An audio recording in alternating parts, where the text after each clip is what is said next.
দুরন্ত বার্তা সংবাদ মাধ্যম সর্বদা নিরপেক্ষতার দিকে আমরা চোখ রেখে এসেছি।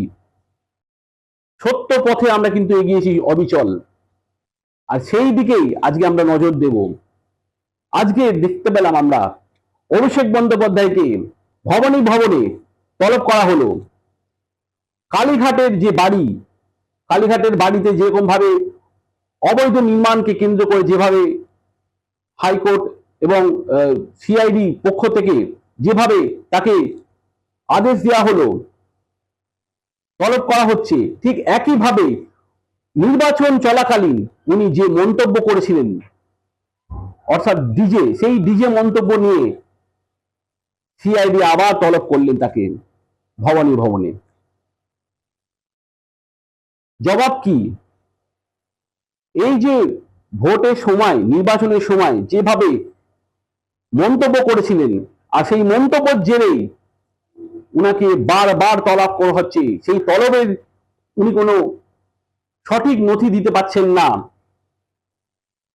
অপরদিকে উনার যে এই অবৈধ নির্মাণ অট্টালিকা, অর্থাৎ হরিশ মুখার্জি স্ট্রিটের যে অট্টালিকা, সেই অট্টালিকাতে কলকাতা পৌরসভার থেকে মাপঝোপ করা শুরু হয়ে গেছে, যে কতটা অবৈধ নির্মাণ কি আছে না আছে সেই সম্পর্কে সমস্ত প্রশাসনিকভাবে তার নিরীক্ষণ করতে শুরু করে দিয়েছেন।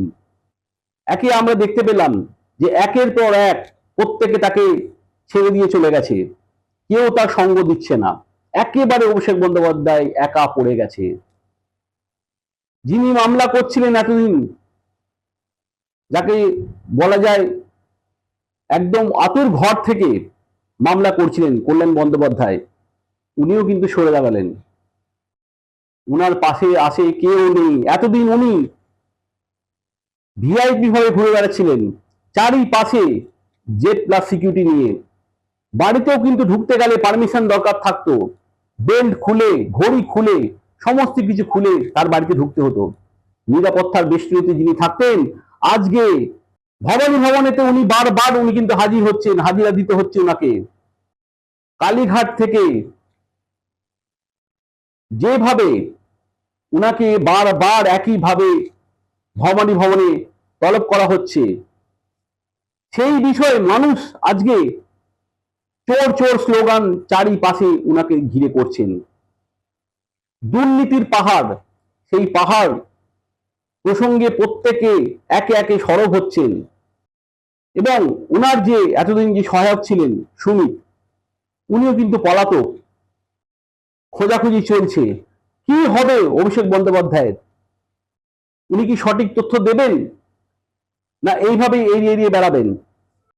এই ভোটের সময়, নির্বাচনের সময় উনি যে মন্তব্য করেছিলেন, ডিজে মন্তব্য, সেই মন্তব্য ঘিরে বিপুল একরকম সমালোচনা হয়েছিল। সেই সমালোচনা ঘিরেই উনাকে বারবার ভবানী ভবন তলব করছেন, সিআইডি তলব করছেন। কতদিন পালাবেন উনি? ধরা যখন পড়েছেন, মামলা যখন হয়েছে, এর কোনো ছাড় নেই, নিস্তার নেই।